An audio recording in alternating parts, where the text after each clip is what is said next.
ஆடி. ஆடியிலிருந்து இருட்காலம். ஆடி, ஆவணி, புரட்டாசி, ஐப்பசி, கார்த்திகை, மார்கழி ஆகிய 6 மாதங்களும் இருள்காலம்.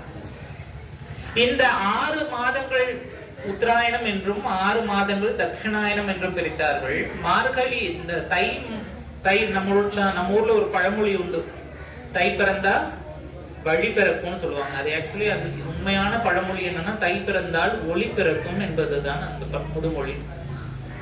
தையிலே இருந்து ஒளிக்காலம் தோன்றுகின்றது. அது மார்கழி ஆடி மாதத்திலே இருந்து இருள் காலம் தோன்றுகின்றது. இப்ப ஆடியில பாத்தீங்கன்னா ஆடி, ஆவணி, புரட்டாசி, ஐப்பசி, கார்த்திகை, மார்கழி என்று மார்கழியிலே இருள் முடிந்து தையிலே ஒளி துவங்குகின்றது. அதனால்தான் மார்கழி மாதமானது இருள் முடிந்து ஒளி துவங்குகின்ற வேலை. அதனால்தான் அந்த சுபமான மாதமாக இருப்பதால் தான் கண்ணன் கீதையிலே மாதங்களே நான் மார்கழி என்று மார்கழி மாதத்தை சிறப்பித்து கூறுகின்றார். சரி, இதையெல்லாம் இப்ப இங்க எதுக்கு வந்து சொல்லிட்டு இருக்க?